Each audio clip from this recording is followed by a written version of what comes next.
We believe that Indian consumers need an upgrade, and that's how Kiwi started. We are upgrading the UPI experience for consumer. Growth, to my mind, you should only put your feet on to accelerate is once you have confidence on the product. Tell me a few key stats, key numbers that you're really proud about in terms of Kiwi. One is retention, month on month, if is extremely good. The second validation which I look for, so how many users are ready to become my sponsors? And I'm really proud of that number. That number stands at 54% for us. There has to be significant amount of trust and there should be a good reason for them to act now. So I have a formula for trust, which is number of promises met by number of promises made. One would expect the denominator needs to be hundreds. The fact is it needs to be 3 or 4.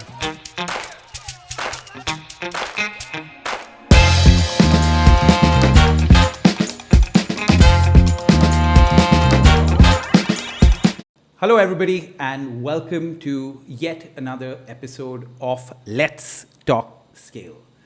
This is a series which is extremely exciting for me to host because it's a series where we feature a lot of companies that are operating in really tough sectors and have managed to scale their business significantly well. Today we have Anup Aggarwal, who is the co-founder of Kiwi. Tell us about Kiwi to start with and tell it to us from the point of view of a lay person listening to it and understanding what Kiwi does. So why did we start Kiwi? I think that will answer most of these questions you asked. We believe that Indian consumers need an upgrade and that's how Kiwi started. We are upgrading the UPI experience for consumer, putting in delight. That's why we are here. We have been using UPI a lot, right? Yeah. UPI saw immense success in India, right? It went from zero to crazy numbers, about 22 lakh crores spent on UPI every month in India. That phenomenal growth story hasn't been seen anywhere across the globe. Yeah. But the fact is, it needs an upgrade. For 6 years, we have been using the same product. And I think RBI did some help of enabling credit card on UPI. Good. That sounds interesting. But tell me, what is that upgrade that Kiwi is doing in simple language? Look, the way you should think about Kiwi is if you have a credit card and a debit card, you always had a debit card. Yeah. But when you use credit card and I tell you, no, I will snatch your credit card and say, no, you have to pay by debit card. How do you feel as a user? Yeah. We don't realize it. This is a small happiness which you get, which gives dopamine. Yeah. I think the same thing needs to happen with UPI. And that's what we are doing. So what is that happiness? yeah, tell me about that. So what happens when you use credit card? Because fundamentally you know that there is some delight behind the scene. There is maybe a free flight which is going to come up or something which is good. And without even knowing it, your brain feels that. And because you use credit card so often that you don't feel it on a daily basis, but the moment I switch and say, no, you have to pay by credit card, debit card, you will feel as if something is taken away. And right now we have been using UPI so often with our savings account that has become the new normal for us. The moment we switch to Kiwi and we start using UPI credit card more often, and the day I tell you, don't use Kiwi. It'll pinch. Where did this idea come from, right? What is the genesis of this idea? Tell me a little bit about your background, your co-founder's background, and how did you all think of something which is quite different? So 3 of us started this company, Mohit, Sid, and me. RBI came up with this regulation of enabling credit cards on UPI. And we were debating and we were reimagining or imagining where would India be with this new change. How would the adoption happen? How would consumer adopt it? How would competitors play on this? Do we have a right to win? Do we have a right to play even? So these debate over a month or two actually made us very confident there is a space for a newcomer who can create a brand which is very, very core to UPI credit card as this becomes a category of credit card by itself. Correct. Yeah. And as we started debating, the idea started to form better. And here we are. 2.5 years from that debate, trying to build a brand on UPI credit card. Got it. So that's how. Anup, tell me, everywhere that I look, everybody is going gaga over UPI and the India stack, right? So what is so special about the India stack and UPI, and how does that impact companies scaling up? If you look at India, India never adopted the Western form of payment method, which was the conventional credit card, which got copied from West to India. Uh, because of various reasons, right? If you look at West, their average ticket size, their spending powers are far higher than us. We are middle income country, lower middle income country. Our average ticket size are lower. Yeah. So the cost structure, everything which was copied from the West in the old-fashioned credit card and debit card which we used and we still use, was actually made in West and copied in India. Yeah. We never ever imagined a payment method for India. Correct. And it was the first time UPI looked at it very, very deeply, and Nandan Nilekani or whoever in his team looked at it, saw and understood India problem.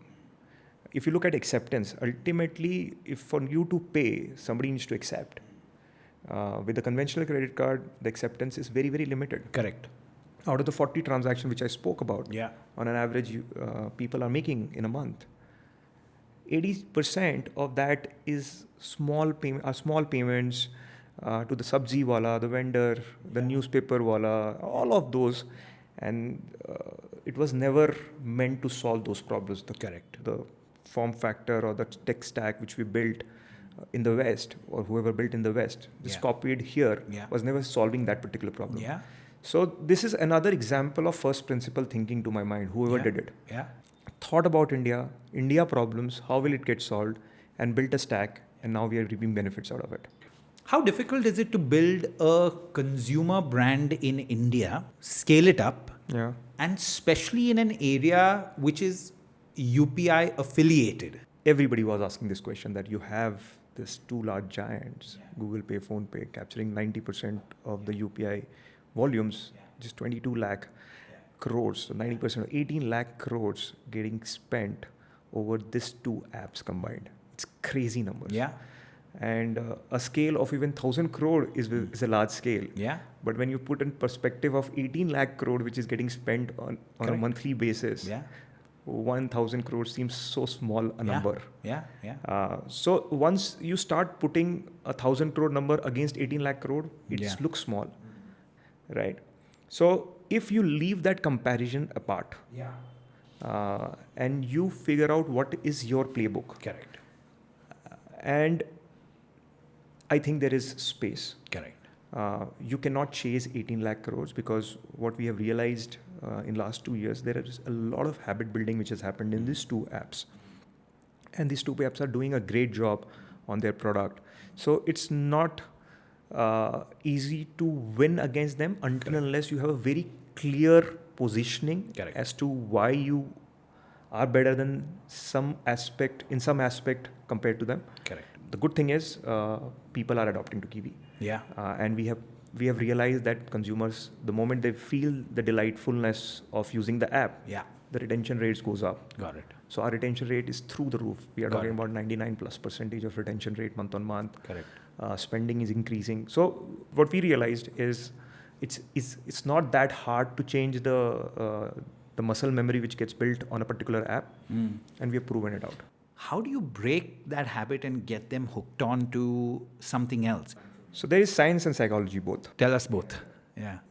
You need to use a new app in a given period of time for n number of times for your muscle memory to change.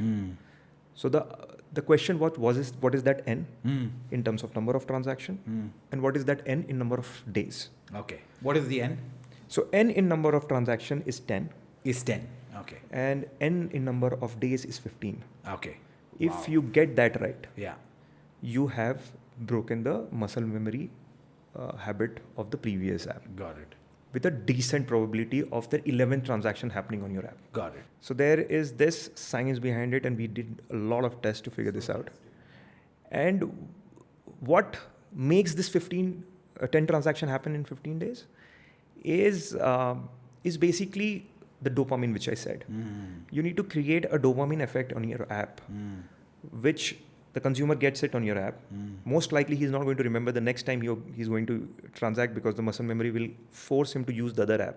He will transact there, feel the lack of that dopamine, then feel bad about it, then make sure that he opens the next Kiwi is the second app. So you do that, make sure this is correctly orchestrated for this behavior to change. So cool, because it's such a tough thing to do. You made Yeah. it sound very easy, but to actually put it into action, because when you spoke about the 10-day or the 15-day habit that you spoke about, a lot of people have been using their UPI apps for 1,000 days. Yeah. And then you need to break that. You need to get them here, and then you need to get them hooked onto in the period that you spoke about. So it's not an easy job at all. And my suspicion of why your app is successful is that dopamine hit that you're giving your customer.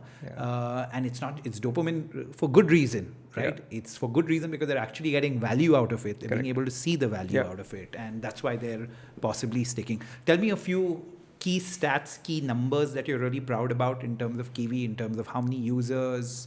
See, growth, to my mind, is something which you should only put your feet on to accelerate, is once you have confidence on the product. Correct. And the metric which I personally look at are two. One is retention, month on month. If it's extremely good, that's a validation. The second validation which I look for, which a lot of people look at NPS. While I look at NPS, I don't think so it's a great measure because you can tweak around that. I look at how many users within my portfolio actually pressed the refer button. That's a good one. Right. Yeah. So how many users are ready to become my sponsors? Correct. And I'm really proud of that number. That number stands at 54% for us. And to me, that metric is very, very important. In fact, I rate that metric more higher than NPS. Yeah. Yeah. And retention is super important. In fact, when you see my laptop, the first sticker I have on my laptop is retention. Oh, wow. We obsess about it. Yeah. So retention on one side, which your figure is extremely high, but I think somebody sharing it to someone else, I think is the ultimate sign of a business working for multiple reasons, right? You only share stuff to your friends and family where you feel confident about it yourself, right? So that's one thing. I think the other thing that ends up happening is today performance marketing and stuff is such a big cost. Yeah. And if you can get something which is rooted through your family and friends, send to you that, hey, use this, right? It's also from a long-term point of view, a much more kind of profitable growth that you're seeing, right? So that's both figures are very, very interesting and nice. Tell me about your business model. So if anybody were to ask you the simple question of how do you make money? So basically, the way it works is we partner with banks. RBI doesn't allow fintechs to issue cards, so we partner with bank.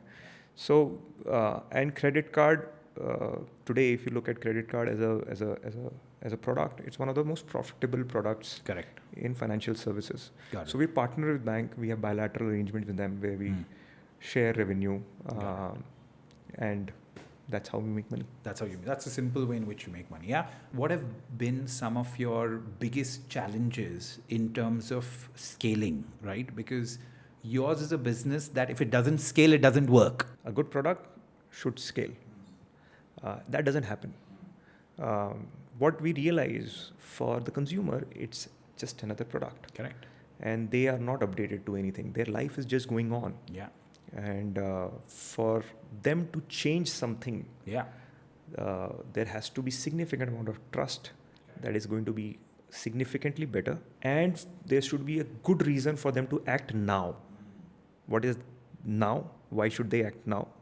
And how realistic is the good? Correct. And internalizing that and believing it. And those are very, very, very hard challenges in this super cluttered world. Tell me a few of these things that really shocked you out of your skull in terms of consumer behavior. Something that really stands out that you're like, I didn't expect this, but this is true. Many things, but for example, the first one, right? The muscle memory was very, very interesting for us. I think that was one of the very important things. Second thing was how difficult it is to get trust, but the moment you get it, how easy it becomes with the users. That's so interesting. So for an example, people will not trust you. And it will take a lot of effort to build that trust. And the moment, and it just takes one transaction or two transactions with you. Wow. So the way so there is a formula in my head. As I said, I am an engineer. Yeah. So I have a formula for trust, Yeah. which is number of promises met by number of promises made. Wow, that's such a nice line. Yeah. So basically, one would expect the denominator needs to be hundreds. The fact is, it needs to be 3 or 4. Got it. So 3 promises made, but 3 promises kept. You're through. Wow, that's such an interesting way to look at it. So those kind of things is where we realize that we were thinking you need to make so many promises, keep so many promises. It's not that. Consumers are not that demanding. They are low trust to the begin with because, as I said, cloud marketing. The moment you win the trust first time, keep it. Second time, do it. Third time, you're done. And how do you think, not just your company, but any kind of startup or any company should think about brand in 2025? How should they think about it? How should they go about building it? And why your appreciation towards brand in your journey of scale? Yeah. And I think for scaling, brand is like mandatory. Okay. Before UPI came, and we started with UPI, obviously, that's our core. We started studying the market and to understand why Google Pay and Phone Pay has 90% market share. Yeah. While at the same time, there were many apps prior to these two which had significant market share. Correct. And why were they not able to take on UPI volumes the way Google Pay and Phone Pay did? Yeah. While they were there on fundamentally every human being's phone. Yeah. And what we realized that the positioning in consumers' mind for that particular app was different than UPI. Wow. Got it. And I have many examples like this. Other app or other company I like is Splitwise. It's a simple use case which just keeps a track record of how much you owe to who. It's a simple formula in Excel. Today in AI's world, you can make that app in one day. And pretty much any app can launch it. Yeah. But you will see Splitwise as an app in all the consumers who are coming out of college between 19 to 27 because there is one single use case and it has clear positioning as to what it does. Got it. So we saw apps or companies which had very clear positioning. It was able to cut through the clutter and enter consumers' mind much easier. And it is easier for that brand to scale. Correct. Whereas if you are not very clear with your positioning, that's where things get cluttered and consumer gets, what do you stand for? Correct. Because as I said, consumers are low trust, so they don't believe that you can be good in so many things. Got it. So they want to also know what are you good at. Correct. And let me just take that. Yeah. So I know of you all because of the lovely IPL ads that you ran. Does IPL work? Does TV work? What works? What doesn't work? Tell brands about that. Brand is a non-linear function. Growth is a linear function. Got it.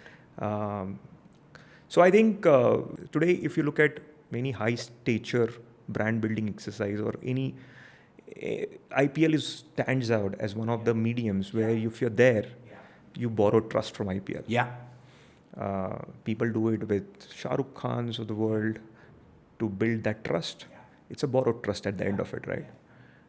So how do you borrow trust when you're on engage? Yeah. So you will have to figure out your ways. Yeah. IPL, I think, is one of the great ways of borrowing trust to say the world that you are legit, you are large, you can trust us. It's a simple hack. Does it work in the short term? Does it work in the long term? Is the debatable question. Correct.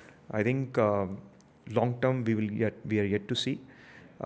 Expecting too much out of just doing one ad in IPL would be a wrong expectation for any founder to have. Yeah. It's one of the many strategies you will have to apply for scale. Yeah. It is not one trick pony where you just go in IPL and things would work completely for you. Correct. So I think that's the word of caution. Correct. And if somebody is expecting just putting the company on IPL will do all the wonders, I think that's not going to happen. Yeah. I think... it's a cricket match. Yeah. Every day you need to come and perform. Correct. Test match, that too, right? So it's one century you have made doesn't guarantee that you will make the next century next day. Correct. Absolutely. Yeah. But if you have to ask me, I think given the fact that you need to, in a way, be on 4 crore more phones, right, going ahead, given that, I think your strategy of what you did and how you did it as well, because they were interesting standout ads. I think when we meet next, you're going to tell me that really, really helped, right? Because I can see a lot of people know about the brand. Anup, I'm extremely excited about all the things you and your team are going to do with Kiwi. Thank you. I think you had a great start. I think that you have an extremely sharp positioning that is going to hold you in good stead. And even if it's not a first mover advantage, a very early mover advantage that you have in this particular space. So the next time I meet, I hope your company is scaled up to greater heights than they are right now. Love it, man. And the next that I'm going to ask you is, out of the next 4 crore, the next time that we meet on this show, out of the next 4 crore users that got on credit cards. You're making me dream. All of that. So I'm feeling happy already about all those numbers, man. Of course. And that's the job, right? I think one of the things we want to do through this show is, of course, we want to, touch upon a few things that really matter as far as scale is concerned. Yeah. And I am always excited about companies that are building something from first principle, right? And not just copy and paste it from some, model international, right? And I think that's what you all are doing, and you all are doing it in a very interesting way. So congratulations. Thank you. Best of luck, and hope to see you soon. Nice. Thank you. Thank you.